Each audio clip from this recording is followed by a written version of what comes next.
कौन किसके भाग्य का खाता है? राजा की 7 बेटियों की कहानी।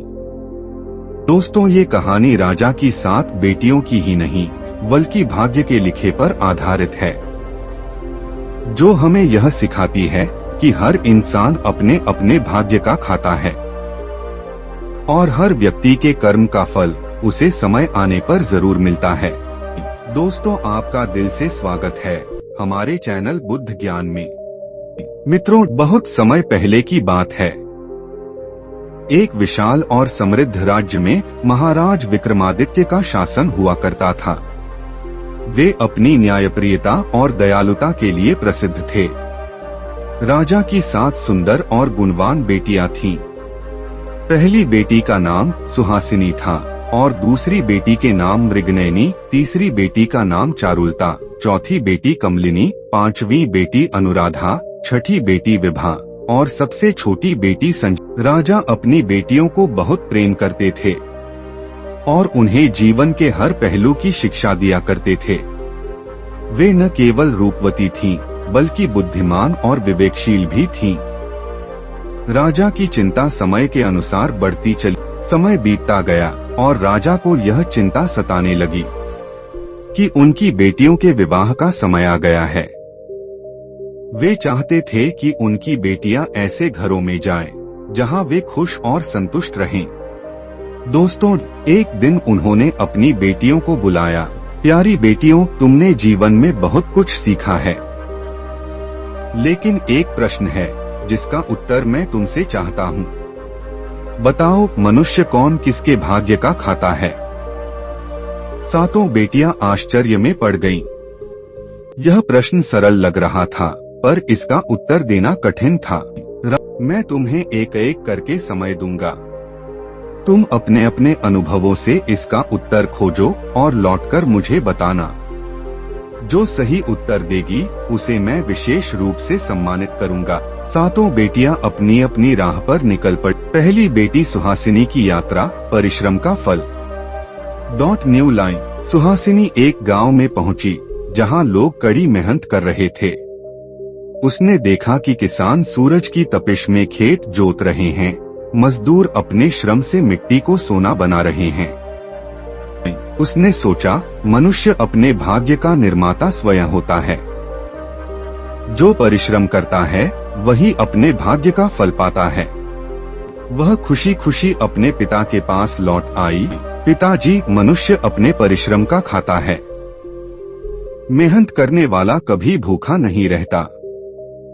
राजा ने उसकी बात सुनी और सिर हिलाया।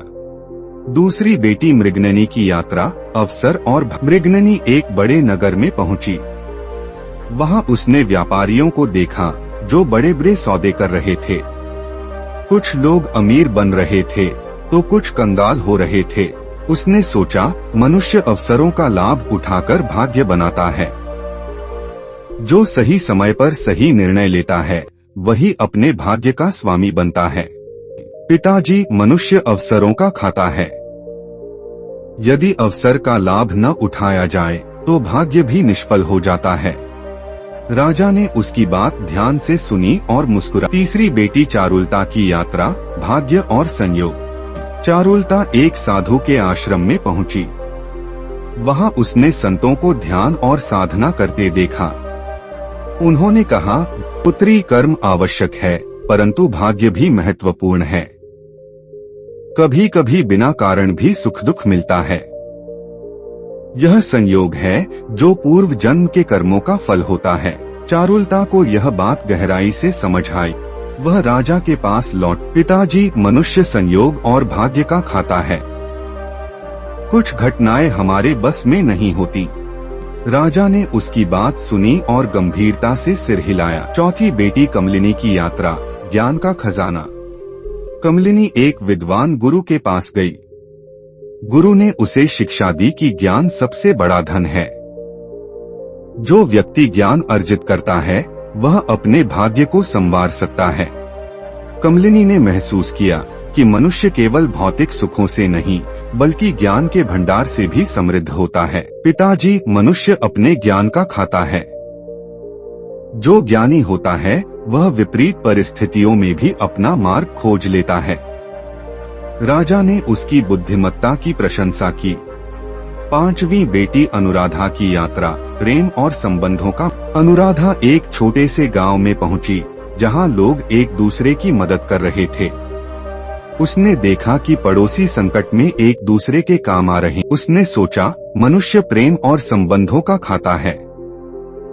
सच्चे संबंध ही उसे कठिन समय में सहारा देते हैं।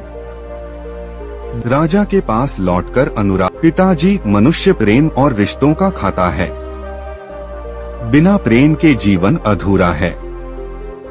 राजा ने उसकी बात को सहमति से स्वीकार किया। 6ठी बेटी विभा की यात्रा, विश्वास और आस्था का। विभा एक मंदिर में गई।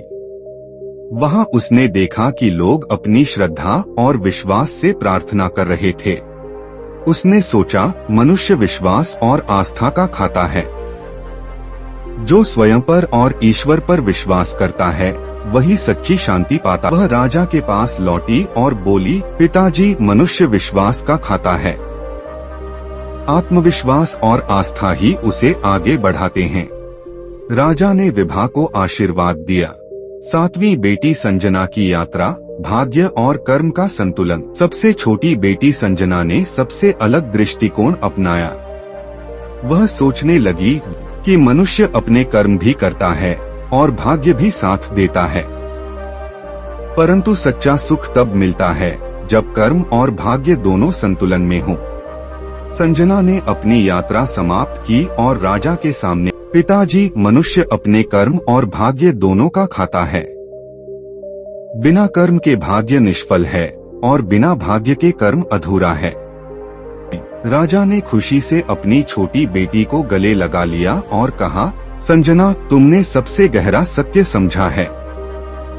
कर्म और भाग्य दोनों जीवन के 2 पहिए हैं, जिन पर जीवन का रथ चलता है।